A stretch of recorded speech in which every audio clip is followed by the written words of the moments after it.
in this style of play, I imagine that things will get a little bit more interesting.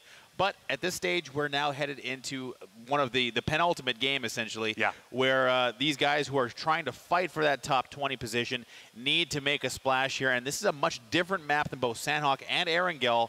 Movement here a lot different than on those two maps. Much longer rotations that you have to try to pull off. Means the fact that you potentially have to drive by far more duos, puts you a lot more risk. Specifically, you can see a lot of people might play around that center area of the map. But with a plane path like this, we often talk, a lot of these players don't like to just nosedive down. They like to stretch out in a way. That means the fact that the center of the map, which is going to be one of the most viable, safe locations to play, probably not going to get a lot of drop attention coming into play. Unless we do actually see Wacky Jackie looks like he might be going towards Picado. That's actually a number 3 player. He's been sneaking in every single time with consistent performance coming so hard. Well, I actually had a chance to talk to Wacky Jackie about this last night, gave him a little bit of insight about how in these tournaments it seems like that center region is also vacated because everyone is so used to the fact that people like to drop in places like Picado. But we see it time and time again where so many teams just float far away and they don't go anywhere near these generally hot spots. They do have Skipinho and Pava there with them, but that doesn't mean that they're going to be necessarily in danger. Shroud and Justin also nearby, landing in San Martin.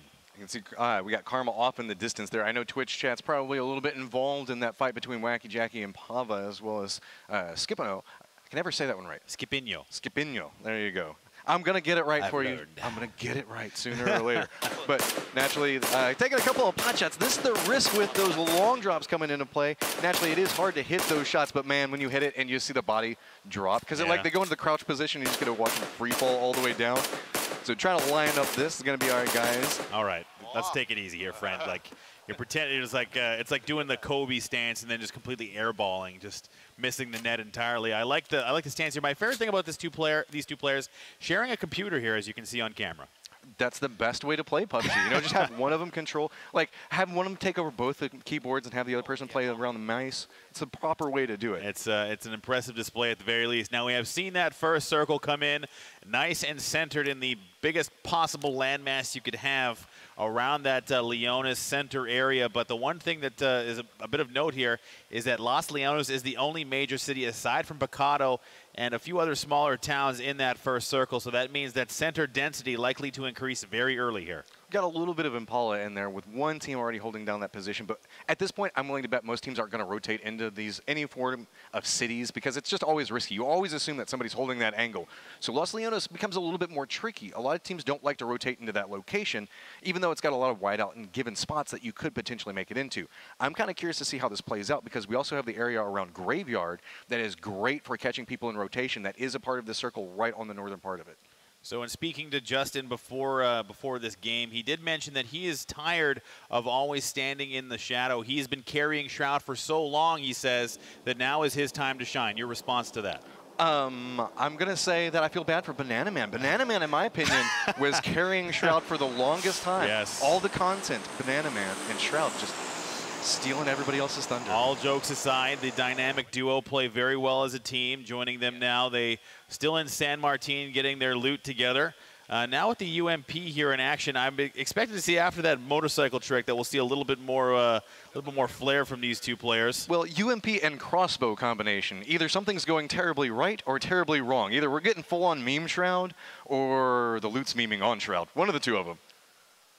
So as far as the crossbow is concerned, you know, it's a deadly weapon. But in this case, it's one of those great Departed quotes. If you give me a tuba, I'll give you something out of it. So for Shroud, it's a matter of what can you get out of a UMP and a crossbow. Well, close range, moving up a stairwell, this is exactly the type of weapon you want. You can see that they're hunting right now, stepping up, taking a lot of damage. Shroud's got to be very careful about that. I love that he's stepping through, trying to get the shot. You can hear crowds loving this right now, going full-on meme with it. This is a commitment to bring through. You know, if you can hit the shot, he gets it. Oh, no, he doesn't. He doesn't. It's going to be Karma that gets, I thought he had it. Oh, my God. Very close there, but the Vector guy jumps out, takes down Shroud. Justin now in a position to either clutch or res. They've got themselves a decent position here, but just like that, 36. Shroud is going to go out in 36th place. And that is, the meme team unfortunately takes a tough turn there. But, you know, they have the last game still to play.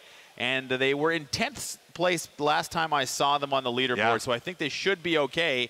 But maybe got a little bit too loose there. Well, 11th through about 18th is only about 40 points away from each other. So going out this early, very limited. I don't even think that they got any kills inside of it. Nope. That's going to be rough to play off of. That's going to put a lot of pressure into the very last round. Bit of a throw there, I guess, is what you could call that. A crossbow bolt throw? No, I'm just calling a straight-up throw. You heard it here first, chat. So for now, we'll have to turn our attention to KO and Zargon, finding themselves, again, perfectly motionless, not wanting to move too much. Moving is dangerous here, Matchroom. Moving is dangerous. We're going to go all the way back to the beginning days of PUBG, whenever everybody just hid in bathrooms with their shotguns. But no, not really. Can't get that out around here. You got to get on the rotation in Miramar. And here we go. Okay. Let's talk about the hat. The hat is important to me. I like the hat, but Moses, you said you didn't like the hat. No, I said I didn't like him. Oh. God, just coming in with savage, Moses. Calm it down, buddy. No, I like the hat. Had a chance to speak with him at the hotel bar. Such a terrific guy. Yeah. Very happy to be here. And, you know, I think that they've done enough so far to put themselves in a position now with that second place finish to move into this game and just kind of play it low and slow, take it easy, and try and set themselves up for a top 20 finish and make it to that final day. And they have the tools. You can see already got themselves a nice sniper weapon. Really useful on a map like this. Now, you have to be very careful, though, because third parties are big. Uh-oh, look at that trap setup. And that's going to be Terran getting knocked very early inside this in a fairly safe spot. But now the question comes, what is Machine Gunner going to do? Because fairly often the distance, they're about, what, maybe 150 meters away. So is he going to capitalize off of this, or do you just leave him behind? I think at this point... Terran, sorry, Terran. You had your chance. Gotta leave the fiance behind. It's like, sorry, babe. I gotta go win the points. Yeah, you know what? The one thing that I will say about Machine Gunner is the casually most entertaining person I think I've ever met. The dry wit, dude. Yeah, I just he's love the dry wit. absolutely always on point. You know, he's got that the heavy. Is that a New York accent? Take it off in the background. He's just like, nope. Yeah, meanwhile, they're like collapsing down. He's like, nah. Sorry, Terran. But you know what? I think it'll be all right. But you know, it's so early in this game that this is likely the smarter choice to try and find a center spot. The circle has shifted, so we'll see now where he's got to make it. Actually, I think we're still in that first circle phase. So interesting they choose to stop. I guess he saw the med kit's going to go ahead and opt into it. See if maybe he can catch somebody on a rotation back out. Is that what he's going to commit into? Because he is not yet inside the safe zone at this time. A lot of duos still out and around. We've got our Envy boys. They're holding down in Crew de Vol. Meanwhile, we've got way off in the distance. Look, we've got Vault all the way on the northwestern part of the map. That's going to be a long drive that they're going to have to make their way down. Well, the circle moving very slow on that southern side, a little bit faster on the northern side, rejoining Wacky Jackie and Spreezy. Now taking a little bit of fire from the compound down below. It's Seeb and Horseman down there. So during the qualifying round, Horseman had a donation bar up on his stream, and mid-broadcast, I managed to send him a donation so he could buy a power bank to bring to America, so we could, you know, have a power bank here. And it was 50 euros. And he's like, you know what, do you want to see the power bank that you bought me? And it's massive. It's this thing that fits in his backpack. But I don't know where I was going with that story. It was a lot more interesting in my head, man. Well, what is interesting is we got Wacky Jackie and Spreezy. I got a ton of them. I got more stories come, chat. Bring them all. As long as they all end that way, just keep them all coming over here. Meanwhile, so we do have Horseman that's kind of in that low ground position. I don't think Wacky Jackie's going to probably commit to this. Looks like they're doing a full rotation away. But there is another duo up on that outside waiting. They heard the shots coming through. Looks like they could capitalize off of this, and it's going to be Bearju live holding that high ground position. Spreezy and Wacky Jackie kind of caught between two different duos. So for Spreezy and Wacky Jackie trying to move around. Now the thing with Miramar, so many hills, so many flanks to try and deal with, but now they've kind of put themselves on this ridge on the low side. They can hear the vehicle moving past just like that. Spreezy jumps out, takes down Bearju. Now that's going to be a tough start for them. He's only in the downstate. Wacky Jackie coming now to support a little bit higher up the ridge here. More shots ring out. It's Hades trying to get away. In the buggy. Going for a reposition. You can see Spreezy's trying to line up as well as Wacky Jackie. That is so many bullets coming through there. Buggy is just flipping and rolling around. There is nowhere to go, and just having to use the buggy for defense. Can he get the distance away from it? If this blows up, is it going to take him down? And yes, it does. Wacky Jackie netting a kill. Nice job there. Unfortunate turn of events for the second place team from last game, going down in 35th position. And now that puts them on the back foot, really, because we were just talking about how that great position leading to another decent position here would really help them. But going out in 35th, not what they want. We're actually seeing that a lot of people in that top 10 spot having a little bit of a rough start. A lot of them playing around the northern part of the map, and it's with the hard shift down to the south. That means that a lot of these teams are going to have really rough rotations. We have to keep an eye on it. Meanwhile, Wacky Jackie's still in a good spot, but remember there was that duo right down the hillside from them, and they're on foot at this point. They still have a little ways to go. Actually, no, they're inside the safe zone at the direct time. Looking okay for now. So for Wacky Jackie, you're doing for the double AR. Not sure if that's by choice or necessity at this stage, but for Spreezy, I think the undersold portion of this duo, I actually did a video on Spreezy a long time ago on my YouTube channel talking about his style as a player. A very calm player, very good mechanically, always looking for the better position, always trying to maximize his chance to win. So maybe a little bit of a throwback to their overall team name of being camped to win, but for now they've been very active. Still have a lot of people outside in the blue zone right now. It looks like a lot of them on foot couldn't find themselves any vehicle. So got some nice driving coming through there. Look, you're pulling straight into the garage. Much respect off of that one. But we actually still have Gunner holding down that position outside Cabrera, kind of patiently waiting. I'm kind of curious why he decided to stop there. So it looks like we've got some blue action happening here. No talk.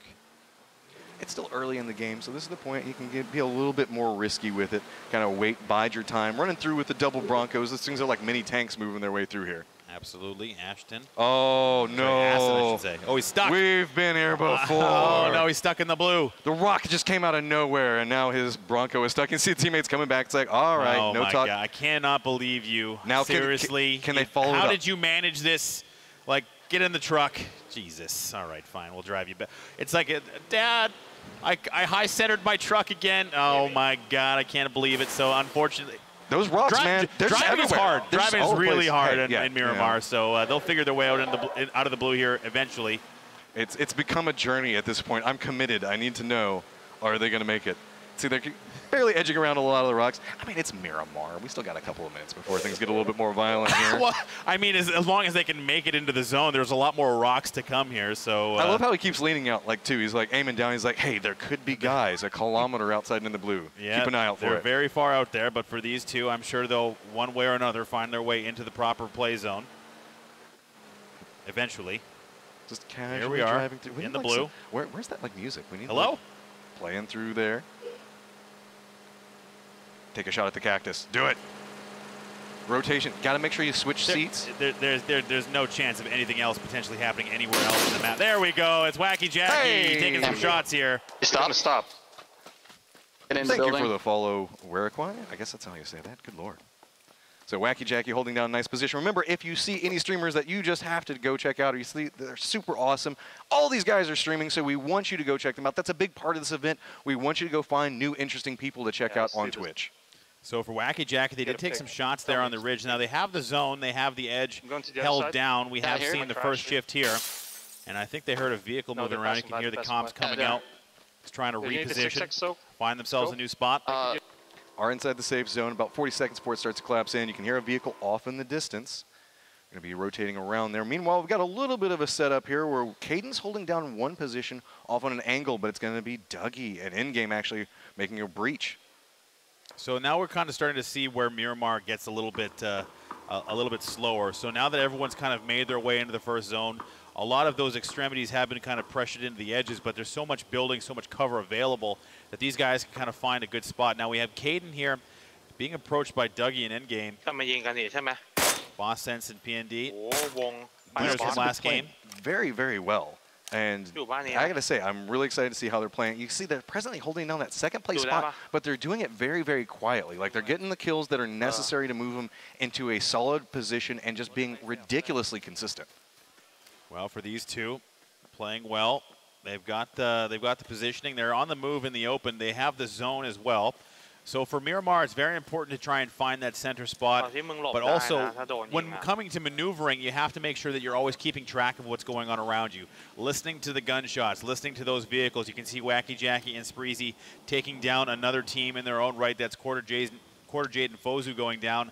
We have not seen a lot of crates in action. Most of these players opting to completely avoid hotspot areas like crates. Haven't seen any flare gun action yet here either.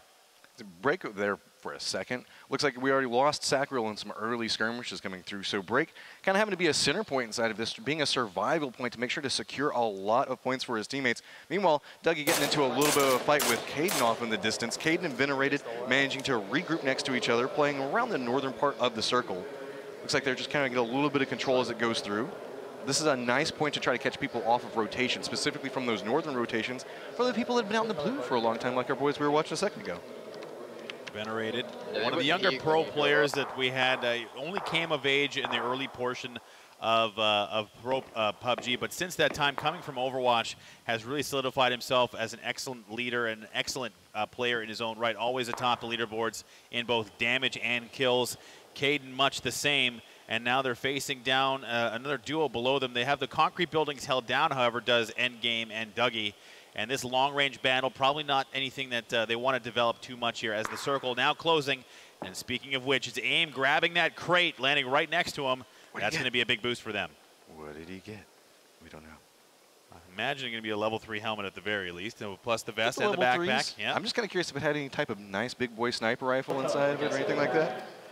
So we'll see here now with the circle about to change once again. Will Venerated and Caden be able to maintain this positioning? And looks like they will be able to hold the edge of the zone, but we have shifted all the way southeast. So this is going to be rough rotations for a lot of these teams. So predominantly around that area just to the west of Impala. So teams are going to have to do some strong rotations with 59 people still alive. And by the way, did you see that Gunner was still alive on a motorcycle out in the blue, finally making his way in? Well, if there's anything that Gunner is good at doing, it's staying alive with his entire team dead. We've seen that time and time again for him. So Machine Gunner, one of the best snakes in the game. Simsy and Ultra have dead center in the new play zone as well. So that's a really good pickup for them. And now look at all the map pressure, and by map pressure I mean look at all the players on the western side of that new play zone. They're all going to have to come in, and they're all going to have to rotate either on foot or in vehicles. And at this late stage with so many alive, that's extremely dangerous. It's right along that mountain ridge as well, so there's going to be a lot of people in a lot of awkward positions that you're not expecting. Hollow is trying to get out and away, making his way off this distance. Oh! We can see a little bit of a spray coming through there. We saw it catch a little bit of airtime, but is Venerated going to see this? I think he might have flipped and missed it. But nope, there it is. He's making his way down. There's the vehicles! And Caden will take them down. Hollow and Fox get stuck in that vehicle, and they get taken down. That's another 2 kills going to Caden and Venerated. And that was a hard commit to that vehicle for Hollow. It was smoking the entire time, and they just hoped they could make it, but not to be. Well, that's kind of the problem with this map at this stage, is there's so many people condensed around this area. The people that are already holding down the strong fortified points and have already managed to get a lot of control over these zones. Now you have to figure out some way to rotate into these positions. And with such clear sight lines, these people that have such phenomenal aim will just destroy vehicles if you take the wrong path. Venerated throwing down the smoke, wants to grab a little bit of loot here from this box, doesn't want to silhouette himself. However, the always active Spreezy and Wacky Jackie. Spreezy getting himself a knock onto Lumi. Ashley has to be in tow somewhere nearby. And for this team, they've been very active. One of the most active teams so far, I would say. But they have to be. They're now on foot. You can see that the blue is right back behind them, already condensing down. They do have vision on somebody, but this is a risky shot to take because if they start going for kills at this stage, they're going to have the blue that collapses in on them, and they still have quite a ways to go to make it inside the safe zone. So I really like this. Just keep eyes, keep information, rotate along, because that's one of the big problems a lot of people make whenever they're playing in normalized matchmaking. They're like, I see a person, take the shots. Now you're caught out inside the blue, mutually assured destruction. Never want to start a fight when you have the blue at your back. It's never going to go well. So unless you have amazing aim, Wacky Jackie and Spreezy, however, playing conservative, they have a long distance to travel, and we already said they're on that western side. A ton of map pressure already mounting there. They're going to have to come in with everyone else that's trying to make the new zone, and with a minute left before the circle finishes its transition, we're going to see Lucid now getting engaged with Pava and Scipino on the way past. PNDs is there as well. Looks like for Lucid, they don't want to step out and try and take this fight with PNDs and his teammate, but there's so much transition happening in this late game that it's very difficult for these teams to just kind of find an edge to get a fight started. See, there's just too many targets. It's vehicle upon vehicle just rotating around this location. You see a motorcycle, you see a car. It's really hard to coordinate those shots and work together on it. So if anybody's approaching on this angle, now I gotta say, this is a risky choice because the bus is kind of slow at this point, and it's got a lot of wide open windows. This is almost like a little mini death trap to me in Miramar. It's not mini. It's a very big death trap in my opinion. I think that the bus in this stage of the game would be a big beacon for everyone to shoot at. But look at all this edge fighting happening. We have Sigfet shooting down on Steve and his teammate Horseman. Horseman landing a nice headshot onto Rubik's uphill, and now it's going to be up to the teammate to try and finish it off. Taking a lot of damage. One goes down. Now a 1v1 situation, low health. He's going to have to back off. And now the blue doing increased tick damage. He's going to have to start the med. He didn't have enough time. And unfortunately, he will go down. So that's just an unfortunate set of circumstances there. But you have to wonder, is Horseman thinking, was that the guy? Was that the one I was looking for? I imagine so. So for Horseman, he'll have to make that zone, get in there, and continue the fight by himself. Horseman rotates in. You can see that he gets the kill off of whenever the duo partner went down to blue, so instantly got the kill, so that should feed him a little bit more information. Playing back and forth on this, trying to be a little bit safe on it. I got to say, he's full committed. He's got his head down. He is in that game right now. 100% committed. Now we're around this Bendita area. Now the crater and the plane crash, very visually complex and a lot of flanking options here. Spreezy still up in the blue. Wacky Jackie's made it. Spreezy having to take that med. Now we've seen the circle shift. We're in phase 4 now. Only 30 seconds remain before the next shift comes in. And that initial play zone is around the Bendita area. NA Luck is there. And he's going to have to hold off now an encroaching team, but still a ton of players alive, Matrim. Spreezy and Wacky Jackie trying to make their way in encroachment. See that they do have that's going to be 2 mines down below them as well as June. So they're trying to line up these shots, becoming the third party themselves.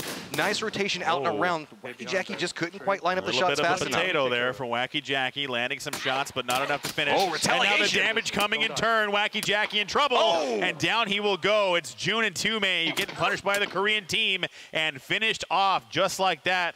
Wacky Jackie misses his opportunity. Meanwhile, it's Break, the last man standing, trying to land some shots. Nothing there for him. Now having to reposition.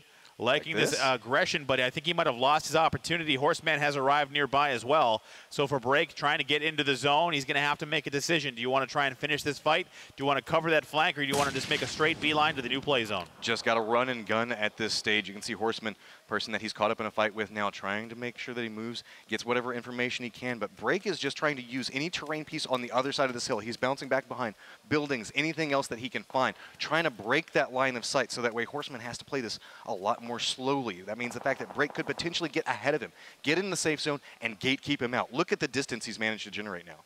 So for Break, still in safe, but still has a little bit of distance to cover before he gets to the new play zone. I think he's maxing his boost out here, make sure he's got enough health ticking to make it. But I think he might have spotted Horseman as well, and this becomes a game of chicken where one waits for the peak and one waits for the peak, and everyone just dies to the play zone eventually. Meanwhile, we have Caden and Venerated still staying active in the kill feed. Break, indecision here is going to cost him. He doesn't have a lot of meds as far as I remember. But this is a tough spot for him. This is that mutually assured destruction thing that we were talking about beforehand. When you start getting in these fights right on the edge of the blue, you see about 75 meters, actually about 200 meters that he's got to go through there. Uh-oh, now we're popping over here with Drassel and Pistola Time. Cobra just gets some nice shots onto Pistola Time, knocking him down. That forces everything back over onto Drassel, taking a little bit of damage. Now you can see Cobra's just trying to finish off the kill. That's going to give away the position, but Drassel keeps going for this peak the moment that Cobra leans back the other way. Meanwhile, look at the duo partner. Elsewhere, just holding down this beautiful position, but Drassel's making sure to make use of the walls, trying to make a play for it. Now Cobra might step up and forward, spots him, exchange goes back, and it's going to be Drassel that gets taken down by Cobra. Looking nice there. We did see Break go down as well. Ultra has taken down June and Tume. So just like that, we've lost 3 additional teams. We're down to the top 15. 23.5 minutes have elapsed. AIM has the open position. Now, this is a very tough spot. Not a lot of cover here, so the smoke grenades, the utility, going to be playing a massive factor. And for those along that center area, it looks like Vanatong has a good spot here, but Caden and Venerated again have the zone, a team we've been watching throughout this tournament. They've now got the zone, they've got that long range, they've got a lot of ammo, a lot of meds, and they're missing some utility, I might think, but for now they've got a great setup. Got a couple of smokes to work with, and see, this becomes the risk on this map. You can see a couple of people already throwing down smokes, trying to provide themselves a little bit of cover, but then everybody just spins over to those smokes and goes, okay, how's this working? Now Spreezy by himself, trying to be patient. Shot goes a little bit wide. Does he have the ability to line up the second one? And he does. That's going to be, hang on, going down. That's a 2 kills pickup there for Spreezy, landing the headshot. He had already got the teammate down, and you can see that's as happy as he gets while playing this game. He's got another lined up there, but the shot goes out. Nothing to be done there, but he still has to make the zone. Only 17 seconds remaining before the next shrink. He's cleared out the edge on his side, but has he cleared out what's in front of him? Here, the 2v1 situation. It's Cobra again finishing off Stereo Online. And again, we're getting through these teams so quickly now, only 11 left. And this is going to be harder now. Simsy and Ultra in a good spot. They managed to get a little bit ahead of Spreezy, so they do have the control point that they can play around there. See, now Luck actually gets taken down on the outside of this. A lot of these duos are going to have to rotate out, and you can see Machine Gunner over there kind of slowly bleeding out. Meanwhile, Venerated, Caden still holding down this high position. You got a Blazin and Zintrix under a lot of duress downside, having to hide inside that shack right now, and some nice shots coming through, getting it down onto one of them. Spreezy going down in 10th place. That's another great finish for Wacky Jackie and Spreezy, one of the top teams so far. The Mini doing work here. Venerated and Caden getting another kill. Senex goes down. 14 total left remaining. So for Caden and Venerated, the best part about this position is how much visual cover they have. So many trees in this area. It's very rare on Miramar to have that amount of cover to prevent players getting those long distance sight lines onto you. Data can aim in a very tough spot here, having to do smoke to smoke, a little bit of an Ibiza play coming out here, but they don't have the total utility to make it. And now the shots from Dougie and Endgame coming in, putting a lot of pressure on aim. Dadak in the reverse end trying to get through as well, but meanwhile across the way it's Caden and Venerated still applying pressure. Look at the range that they're taking these shots. Even if it's just forcing them to move a little bit slower or just connecting, forcing them to burn a couple more meds, that just gives them so much more strength in the late game. The more you can knock off armor, helms, make people use all their meds up, that is what you want to do, so that way the in-game circles are just yours for the taking. So for Caden and Venerated coming alive here, showcasing the skill we've all known they've had for so long.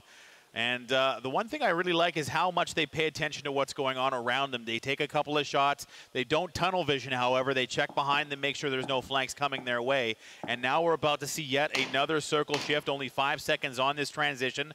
Dougie and Endgame still on the low side. Venerated up on the high side, but Blazin down below is Zentrix, and they will have a bit of an advantage in the circle, and I think they're going to lose some of that cover as well. So this is not looking good for THZ and Simsy of Doom, who have to come up a little further from the south. They're going to have a hard rotation coming through. You can see, look what's in front of them. It's just wide open fields. There's already people playing around all of those trees back over there. It's going to be the Venerated guy, Venerated and the rest of the Envy. Meanwhile, we've got a Blazin just kind of beat it in on the same angle. They're going to have to hit some immaculate shots to get across this, because look, we're looking this wide shot. There's a couple of little divots that Ultra Razor can play through, but near on nothing.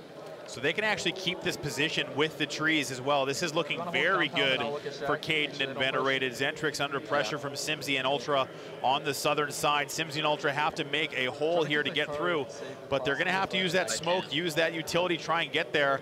Dougie and Endgame already looking to leave their cover. 23 seconds or so before the circle begins to move again, and just like that, Caden and Venerated with that long arm of the Mini, so important on this map. Trying to get some more control. That's the key factor, but you've noticed they've been loud for quite a while. Almost all of these duos know exactly where they are and keep beating back up that same direction. Meanwhile, Cobra, they've been very active inside this game, netting a lot of kills. Now they're starting to make this rotation. They could sneak up into that same location that we just saw the Envy guys at, but as they're making that cross, you can see that there's just crates laying in front of them. That's always a bad sign.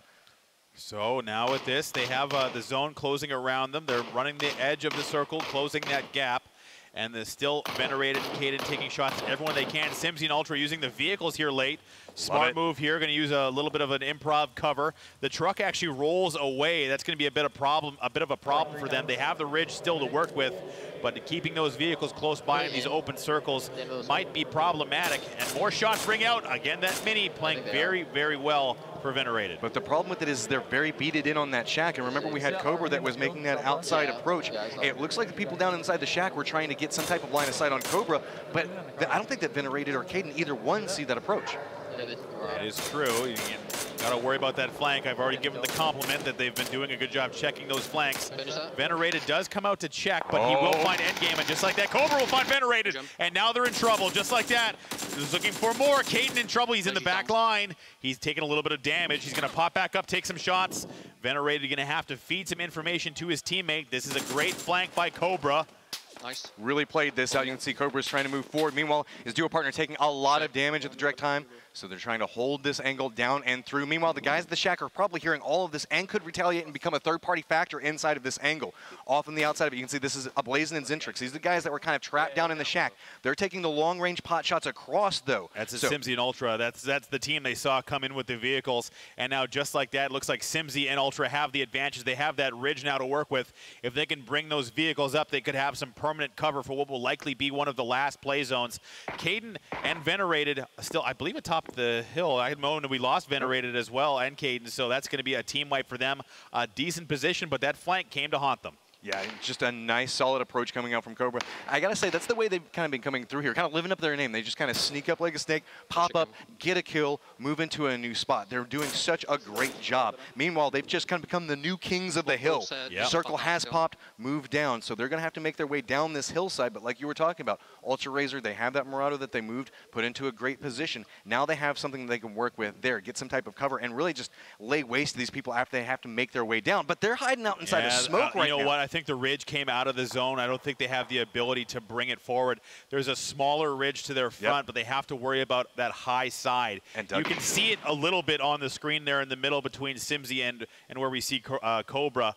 But it's going to be a long run to get there. Dougie is there on the right side, so it's essentially a 2v2 in the open here as far as these two teams are concerned. Ooh, look at the separation now coming out. You can see it's going to be... That's a problem there. Elzaway that's making his way down. I don't know how to say the name. Yeah, I'm thinking it's impossible. Elzaway is how I'm going to say it. Spots out Dougie, takes a couple of shots over at him. Meanwhile, Cobra, it's going to be holding down this position down here. Cobra is up on the top of it. So Circle is starting to condense down. They seem to be firmly aware where everybody's at. Just 7 alive at this stage, waiting for the peak, trying to connect off. It goes a little bit wide. Meanwhile, Zintrix, Blazin holding a different angle over there next to Cobra. So Elzaway has to be very, very careful on this. While they have a lot of capabilities to get downs on this, if they get downed, it's going to be so hard to get any reses back. I think the key here has been Cobra's use of 2 headsets. Very bold move here, having all the sound possible here. But for Cobra, they still have that high side. They did down Ultra, I believe, but the res did come out. So there's still 2 players, I believe, down there. Yeah, so it is Ultra and Simsy still alive.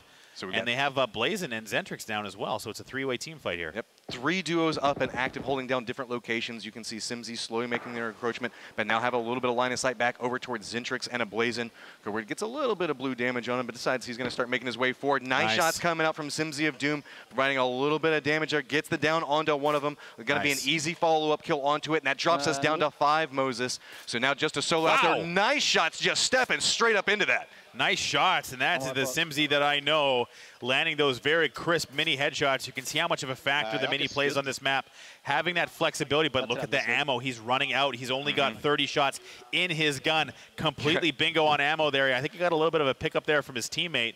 But for these two guys, they've been so active, but they've ran themselves almost entirely out of ammo. And for this situation where the sprays are going to be so important, they might be just in a situation that's critical. Well, we're starting to see ammo become a larger and larger factor for it, because you can see as well, getting down to about 60 rounds. Granted, it is the car, so 60 is plenty for there. Yep. But starting to throw down the smokes. New circle has popped, and it's going to be a lot of pressure onto Cobra and Elzaway. They're going to have to make their way down, and he's just locked in on them. Now, keep in mind, there is a solo to his left. Blazin still holding that angle, and Blazin can net a ton of kills by himself. Absolutely. So all comes down to how he chooses to act in this. Cobra does have the smoke lines. I like this. They're kind of laying him out, providing cover, trying to make sure no third parties can come in. I think they've given them smoke cover here. They're going to take the zone, but Blazin's going to have a flank. That means that even though they have these smokes down, Blazin could step out and do a ton of damage to them. And they've also given cover for Simsy and Ultra to also kind of reposition and get that sight line adjusted. And now that means that Simsy and Ultra have a bunch of time. They can just kind of chill and wait for what's going to happen. Simsy gets the initial opening for the burst, but again, they have to be very conservative with ammo. This is the thing right now. You can see Cobra's trying to hold too many different angles. He's trying to look off to the left, get a little bit of control. Meanwhile, Ultra Razor, Simsy of Doom, they're just beated in on this duo that's hiding out inside the smoke. They want to take down Cobra. Blazin's off on the angle, but Simsy of Doom gets knocked. Should be able to get a fairly safe one, but now throwing out the frags, just trying to buy a little bit more space, a little bit of a reprieve coming through, and that does force Cobra and his duo partner to kind of reposition, but goes right into a Blazin. Nice, so Blazin gets the initial down. Now it's going to be the Cobra 1v1 situation. This is great for Simsy and Ultra. And now, just like that, Blazin will take him down. Cobra cannot get the line, but that is handing the game to Simsy and Ultra, who step up and steal the last kill. And just like that, the positioning pays off as Simsy and Ultra grab game number 4. Oh, I gotta say, phenomenal match coming there in the end. So strong. A lot of people making sure to make all the uses of what making Miramar, Miramar. Play the def blades. Make sure you do the strong rotations. Hold the angles. Make use of the high ground. Such phenomenal play. Excellent job there. Simsy and Ultra played very well throughout that entire game. The Diamond Dogs, the former Penta Esports gentlemen, secure game number 4 and a victory. Matchroom, what stood out to you in that game?